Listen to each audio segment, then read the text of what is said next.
Hello दोस्तों, नमस्कार। स्वागत है आपका हमारे यूट्यूब चैनल सगुन एजुकेशन पर। दोस्तों, आज हम इस वीडियो में बात करेंगे जो आपका जो सेकंड ग्रेड का जो संस्कृत विभाग का एग्जाम लगने वाला है दिसंबर में। उसके अंदर जो आपका जो फर्स्ट पेपर लगता है जीके का, यानी कि जनरल नॉलेज का, उसके अंदर मतलब आपके जो राजनीतिक दल और दबाव समूह है। तो आज हम जो इस वीडियो में डिस्कस करेंगे वो राजनीतिक दल के बारे में डिस्कस करेंगे। दोस्तों, बिना किसी देरी के वीडियो को स्टार्ट करते हैं। दोस्तों, सबसे पहले बात करते हैं हम राजनीतिक दल के बारे में। दोस्तों, नीति आयोग ने सलाह दी कि 2024 में, यानी कि जो नीति आयोग है उन्होंने सलाह दी थी 2024 में लोकसभा व राज्य विधानसभाओं के चुनाव एक साथ होने चाहिए। यानी कि नीति आयोग ने सलाह दी कि 2024 में लोकसभा और राज्य विधानसभाओं के चुनाव एक साथ होने चाहिए। दोस्तों, आगे देखो, भारत सरकार ने 1 सितंबर यानी कि भारत सरकार ने 1 सितंबर 2023 को एक देश एक चुनाव के लिए एक समिति का गठन किया। दोस्तों, ध्यान में रखना, एग्जाम की दृष्टि से मोस्ट है, अच्छे से देख लेना कि भारत सरकार ने 1 सितंबर 2023 को एक देश एक चुनाव के लिए एक समिति का गठन किया था। यानी कि जो समिति का गठन किया था वो समिति कौन सी थी? एक देश एक चुनाव के लिए एक समिति का गठन किया था। तो दोस्तों, ध्यान में रखना, इसके जो अध्यक्ष थे वो थे हमारे रामनाथ कोविंद।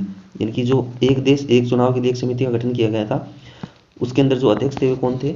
रामनाथ कोविंद। दोस्तों, ध्यान में रखना, आपको ये अच्छे से ध्यान में रखना है। इसके अध्यक्ष थे रामनाथ कोविंद और उसके जो सदस्य थे वो थे हमारे अमित शाह, अधीर रंजन चौधरी, गुलाम नबी आज़ाद, NK सिंह, सुभाष कश्यप, हरीश साल्वे और संजय कोठारी। दोस्तों, ध्यान में रखना, इसके अध्यक्ष थे रामनाथ कोविंद और उसके जो सदस्य थे अमित शाह, अधीर रंजन चौधरी, गुलाम नबी आज़ाद, NK सिंह, सुभाष कश्यप, हरीश साल्वे और संजय कोठारी। दोस्तों, आगे देखो, दोस्तों नोट, दोस्तों अर्जुन मेघवाल विशेष आमंत्रित सदस्य थे। यानी कि जो इस समिति में जो विशेष आमंत्रित सदस्य थे वो कौन थे? अर्जुन राम मेघवाल। और दोस्तों, इस समिति का सचिव कौन था? नितेन चंद्र। यानी कि इसका जो विशेष आमंत्रित सदस्य कौन था? अर्जुन लाल मेघवाल, यानी कि अर्जुन राम मेघवाल। दोस्तों, ध्यान में रखना, इस समिति से आपके एग्जाम में क्वेश्चन पूछ सकता है, तो उसको अच्छे से देख लेना। दोस्तों, अब आगे देखो, दोस्तों भारत में मत देने का अधिकार, यानी कि भारत में मत देने का अधिकार व निर्वाचित होने का अधिकार संवैधानिक न होकर विधिक अधिकार है। दोस्तों, ध्यान में रखना, एक बार एग्जाम में पूछा गया था कि जो भारत में जो मत देने का अधिकार और निर्वाचित होने का अधिकार संवैधानिक है या नहीं है। तो दोस्तों, ध्यान में रखना, ये हमारा जो अधिकार है ये संवैधानिक नहीं है बल्कि एक विधिक अधिकार है। दोस्तों, आगे देखो, दोस्तों जनप्रतिनिधि अधिनियम, यानी कि जनप्रतिनिधि अधिनियम 1951 की धारा 29 क में, यानी कि जनप्रतिनिधि अधिनियम 1951 की धारा 29 क के तहत निर्वाचन आयोग राजनीतिक दलों को पंजीकृत करता है। यानी कि जो राजनीतिक जो दल है उसको पंजीकृत कौन करता है? निर्वाचन आयोग। और जो धारा कौन सी है? 29 क है। दोस्तों, ध्यान में रखना, अच्छे से ध्यान में रखना, ये जो धारा है वो अच्छे से ध्यान में रखना। दोस्तों, आगे देखो, दोस्तों नोट, 61वें संविधान संशोधन अधिनियम, यानी कि जो 61वां संविधान संशोधन हुआ था वो कब हुआ था? 1988 में हुआ था। तो 61वें संविधान संशोधन अधिनियम 1988 की धारा 2 के द्वारा 28 मार्च 1989 से, यानी कि 28 मार्च 1989 से मत देने की आयु, यानी कि जो मत देने की जो आयु थी वो 21 वर्ष से घटा के 18 वर्ष कर दी। यानी कि पहले 21 वर्ष थी मत देने की आयु, उसको घटाकर कितनी कर दी? 18 वर्ष कर दी। और कौन से संविधान संशोधन के तहत? 61वें संविधान संशोधन के द्वारा। और ये मतलब कब हुआ था? 1988 में। दोस्तों, आगे देखो, इलेक्ट्रॉनिक वोटिंग मशीन, यानी कि EVM। दोस्तों, ध्यान रखना, EVM से भी काफी बार एग्जाम में क्वेश्चन पूछ चुका है एग्जामिनर, तो आप अच्छे से देख लेना।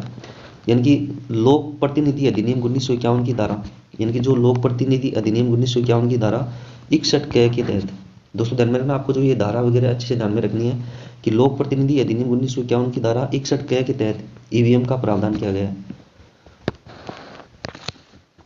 दोस्तों, अब आगे देखो, दोस्तों EVM की मतलब EVM का जो पहली बार इस्तेमाल किया गया था, यानी कि EVM का पहली बार इस्तेमाल 1982 में केरल में 50 केंद्रों पर मतदान केंद्रों पर हुआ था। यानी कि जो EVM है उसका पहली बार प्रयोग किया गया था 1982 में केरल में 50 मतदान केंद्रों पर हुआ था।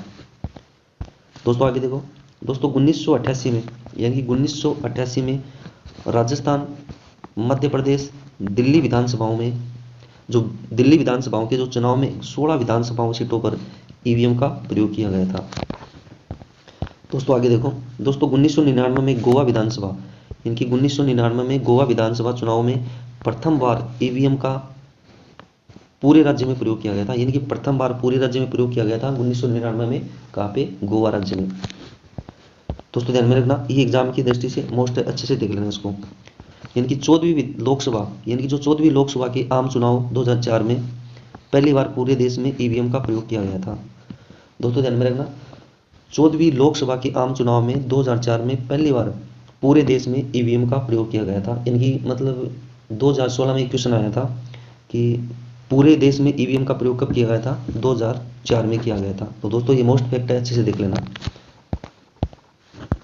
दोस्तों अब आगे देखो। दोस्तों अब बात करते हैं हम जो राष्ट्रीय दल के रूप में जो मान्यता की शर्तें हैं, इनके जो राष्ट्रीय दल हैं वर्तमान में कितने हैं, वो आगे हम वीडियो में डिस्कस करेंगे।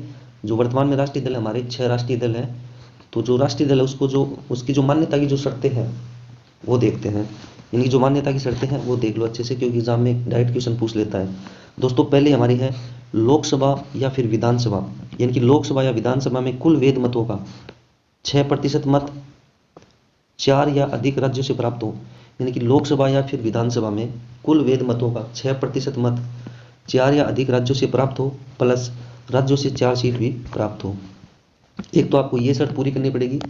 फिर अगली जो हमारी शर्त है, लोकसभा की कुल सदस्य संख्या का, यानी कि जो लोकसभा की कुल सदस्य संख्या का 2% सीट 3 राज्यों से प्राप्त हो। एक या फिर आपको ये शर्त पूरी करनी पड़ेगी। फिर अगली शर्त है हमारी 4 राज्यों के अंदर राजनीतिक दल का दर्जा मिला हो, यानी कि 4 राज्यों के अंदर राजनीतिक दल का दर्जा मिला हो। दोस्तों ध्यान में रखना, ये शर्त आपको अच्छे से देख लेनी है, क्योंकि एग्जाम में डायरेक्ट क्वेश्चन पूछ लेता है। दोस्तों आगे देखो नोट। दोस्तों प्रथम आम चुनाव, यानी कि जो प्रथम आम चुनाव हुए थे वो कब हुए थे? 1951-52 में। यानी कि जो प्रथम आम चुनाव हुए थे 1951-52 में, तो 14 राष्ट्रीय राजनीतिक दल थे। दोस्तों ध्यान में रखना, पिछली बार एग्जाम में पूछा गया था कि जो प्रथम आम चुनाव हुए थे उस टाइम पे जो इनकी जो राष्ट्रीय राजनीतिक दल कितने थे? तो दोस्तों ध्यान में रखना, वो थे हमारे 14। 39 राज्य स्तरीय दल थे। ये जो प्रथम आम चुनाव हुए थे 1951-52 में, तो 14 हमारे राष्ट्रीय राजनीतिक दल थे और 39 राज्य स्तरीय दल थे। दोस्तों आगे देखो, भारत के चुनाव आयोग ने, यानी कि दोस्तों ध्यान में रखना मोस्ट फैक्ट है, भारत के चुनाव आयोग ने 23 मार्च 2024, यानी कि 23 मार्च 2024 को नवीनतम अधिसूचनाओं के अनुसार 6 हमारे राष्ट्रीय दल है। दोस्तों ध्यान में रखना, वर्तमान में हमारे कितने राष्ट्रीय दल है? 6 राष्ट्रीय दल है और 58 हमारे राज्य दल है और 2763 हमारे गैर मान्यता पंजीकृत दल है। दोस्तों ध्यान में रखना मोस्ट फैक्ट है, वर्तमान में हमारे राष्ट्रीय राजनीतिक दल कितने हैं? 6 हैं और 58 राज्य दल है और 2763 गैर मान्यता पंजीकृत दल है। दोस्तों आगे देखो। दोस्तों 10 अप्रैल 2023 को, यानी कि 10 अप्रैल 2023 को चुनाव आयोग ने आम आदमी पार्टी को, यानी कि जो आम आदमी पार्टी थी अरविंद केजरीवाल वाली, 10 अप्रैल 2023 को चुनाव आयोग ने आम आदमी पार्टी को राष्ट्रीय दल का दर्जा दिया। यानी कि 10 अप्रैल 2023 को जो चुनाव आयोग ने आम आदमी पार्टी को राष्ट्रीय दल का दर्जा दिया गया, और उसमें से 3 पार्टियां थी। जो पहले तो जो हमारे जो पार्टियां थी, यानी कि जो 3 जो राष्ट्रीय पार्टियां थी उसका जो दर्जा है वो छीन लिया। कौन कौन सी पार्टी है? पहली थी हमारी भारतीय कम्युनिस्ट पार्टी, दूसरी थी हमारी राष्ट्रवादी कांग्रेस पार्टी और तीसरी थी हमारे तृणमूल कांग्रेस पार्टी। यानी कि जो 10 अप्रैल 2023 को चुनाव आयोग ने आम आदमी पार्टी को राष्ट्रीय दल का दर्जा दे दिया और 3 पार्टियां थी जिससे मतलब दल का दर्जा छीन लिया। वो कौन कौन सी हैं? पहली हमारे भारतीय कम्युनिस्ट पार्टी, दूसरी हमारे राष्ट्रवादी कांग्रेस पार्टी और तीसरी थी हमारे तृणमूल कांग्रेस पार्टी। दोस्तों अब हम बात करते हैं हमारे जो राष्ट्रीय जो 6 दल है वो कौन कौन से हैं, उसके बारे में डिस्कस करते हैं अच्छी तरीके से। तो हमारा जो पहला जो राष्ट्रीय दल था वो था हमारी कांग्रेस पार्टी। तो दोस्तों ध्यान में रखना, जो कांग्रेस पार्टी थी उसके संस्थापक कौन थे? A.O. अयूम थे। कौन थे? A.O. अयूम थे। और जो कांग्रेस जो पार्टी थी उसकी स्थापना हुई थी हमारे 28 दिसंबर 1885 में, और उसके जो प्रथम अध्यक्ष थे वो थे दोस्तों व्योमेश चंद्र बनर्जी, और उसका जो चुनाव चिन्ह था वो था हमारे हाथ का पंजा। दोस्तों अब हम बात करते हैं हमारी जो दूसरी जो राष्ट्रीय पार्टी है वो हमारे हैं भारतीय जनता पार्टी, यानी कि बीजेपी, यानी कि भारतीय जनता पार्टी। इसकी स्थापना हुई थी दोस्तों 6 अप्रैल 1980 के अंदर हुई थी, और उसके जो प्रथम अध्यक्ष थे वो थे हमारे अटल बिहारी वाजपेयी थे, और उसका जो चुनाव चिन्ह था वो हमारे कमल का फूल। दोस्तों हमारी जो अगली जो पार्टी है वो कौन सी है? बसपा है दोस्तों बहुजन समाज पार्टी, यानी कि जो बहुजन समाज पार्टी है इसकी स्थापना कब हुई थी हमारे 14 अप्रैल 1984 को, और उसके जो संस्थापक थे वो थे हमारे काशीराम, और उसका जो चुनाव चिन्ह है वो हमारे हाथी है, और वर्तमान में इसकी जो अध्यक्ष है वो है हमारे मायावती। दोस्तों आगे देखो, भारतीय कम्युनिस्ट पार्टी यानी कि मार्क्सवादी, जो चौथी जो हमारी पार्टी है राष्ट्रीय दल है भारतीय कम्युनिस्ट पार्टी यानी कि मार्क्सवादी, इसकी स्थापना हुई थी 1964 में, और उसका जो चुनाव चिन्ह है वो है हमारे हसिया, हथौड़ा और तारा, और उसकी जो संस्थापक है दोस्तों वो है एस.एम. डांगे। कौन है? एस.एम. डांगे। दोस्तों हमारी जो अगली जो पार्टी है वो हमारे राष्ट्रीय पीपुल्स पार्टी यानी कि एनएनपी, यानी कि जो अगली जो राष्ट्रीय पार्टी है वो हमारे हैं राष्ट्रीय पीपुल्स पार्टी यानी कि एनएनपी।